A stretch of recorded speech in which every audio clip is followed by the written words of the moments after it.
Hey, welcome back.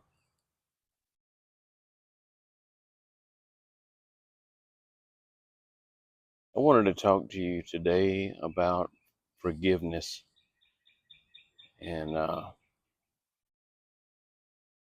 and what that should look like. I hope I hope this message finds you well and that you're progressing in your Christian faith and that you're pleasing the Lord more.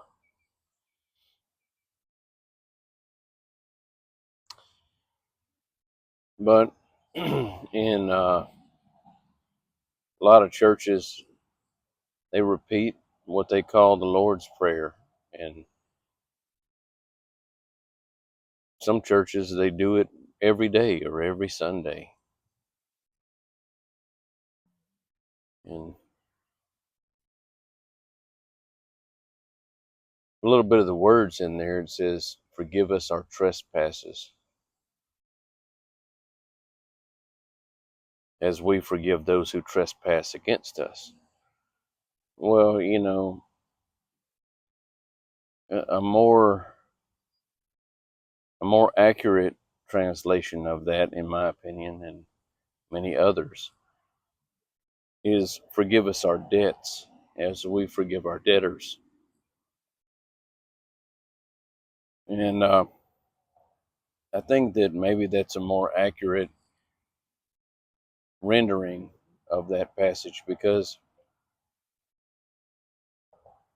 if if I do something for you and you didn't deserve it or you didn't earn it or anything like that. It wasn't like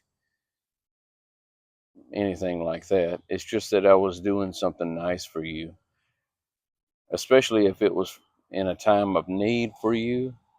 Then you could say that you owe me a debt of gratitude. Now, I may not see it that way, and we may never talk about it, but that's one way to express that is that you owe me a debt of gratitude. Or, uh, in like fashion, you could say that you owe me one, to use a more common term. But at the same time, uh, if you do something mean to me, and especially if I didn't deserve it,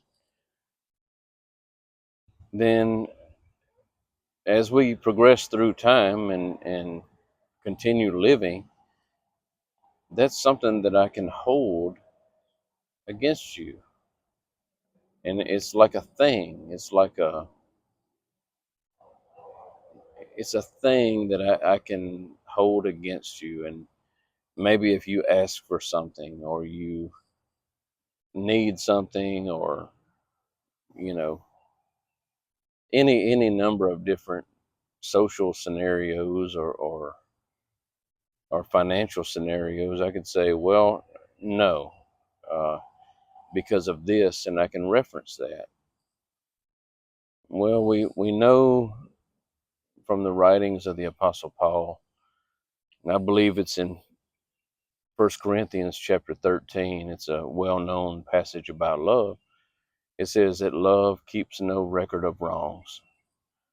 So if I claim to be a Christian, a follower of Christ, then I shouldn't even have that record of what you did. Now, I know that it's hard to remember, or excuse me, to forget what things people have done to you. But if we're truly in love, the same love that and forgiveness that God extends to us, then we won't keep those records. And now we can be wise in our dealings with those people, but that thing that I mentioned a while ago shouldn't, if this is something that you bring up in reference to justify your treatment of someone else, it's sin. That's what it is. It's sin.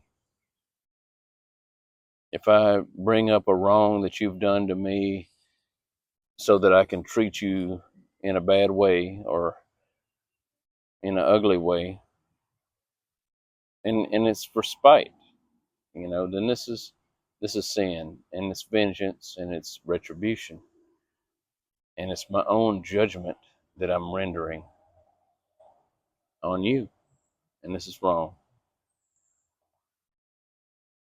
Now I know that if I look at my own life, there are a lot of times that I do wrong and that I need forgiveness.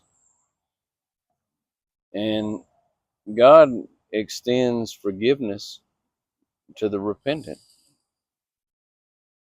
And we're all in a place that's available to us. And, we see that God is merciful and forgiving and patient, even to those who are harsh or cruel. Even though probably most people, if they looked at situations that you can read in the Bible or things that you can look at in your own life or your family's life or historical events, that people most people would not tolerate certain things, but God in his mercy, he offers us repentance and change. And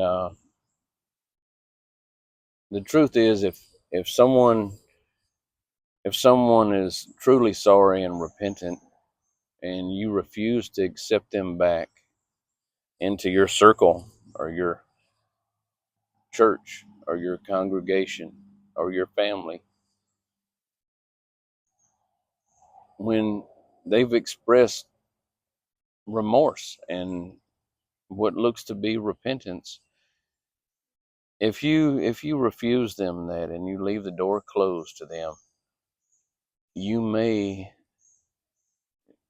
indirectly push them into sin and further away from God, and that's its sin in itself. And in our case, we're people, and we're not perfect, and we have limitations and emotions, and we don't always think rationally or respond as we should in certain circumstances.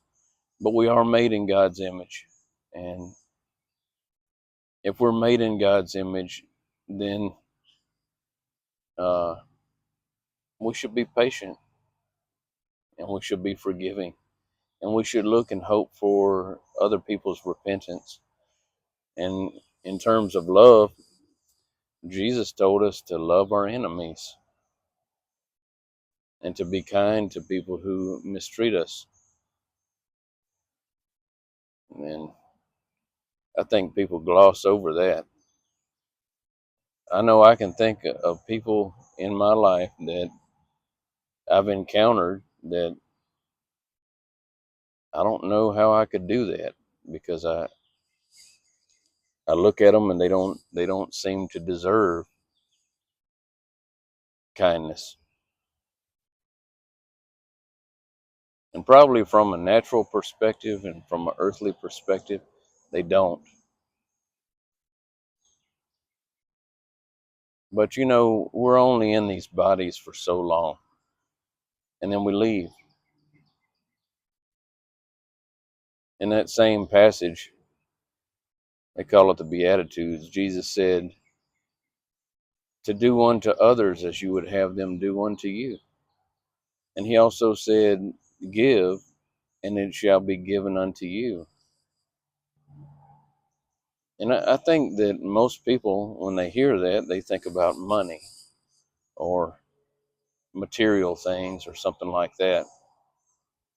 But if you have it within you and available to you to forgive someone for a wrong that they've committed against you, for a debt that they owe you, and you say, well, I'm going to forgive forgive those who owe me a debt, as I look to God to forgive me for my trespasses and my sins and my debts and what I owe Him. So, if you expect to have your prayers heard, you've got to be willing to forgive. If you think He's going to forgive you, you have to forgive others. And if you give forgiveness, if you give love, if you give them kindness, then Jesus said that those things will come back to you. If you give them those things, uh, you know that's what's going to happen. Not that that's the motivation for it, but that's what's going to happen. And it shouldn't be either, or it will be false to do something like that expecting a reward, because that's wages. That's not giving. That's some kind of trade. Like people who give to charities for the tax deduction. It's not a gift, really. At least not with some people. But in your giving, give forgiveness, give kindness, give peace. Jesus said, "Blessed are the peacemakers, for they will be called the sons of God." So, in your interactions with other people, be a peacemaker, and try to arrange peace and make peace. You know, as you improve and grow and become more as He wants you to be, these qualities will naturally come out, and they won't be an effort so much. They will just be, that those things are not really important. Personal retaliation or retribution. It's just not. Store up for yourselves treasures in heaven, and you know, think long term. Anyway, I hope this finds you well, and give, and it shall be given unto you, and a lot more than what you gave. So, what are you giving? And are you giving the right things? Uh, I pray that you are, and that this message finds you well.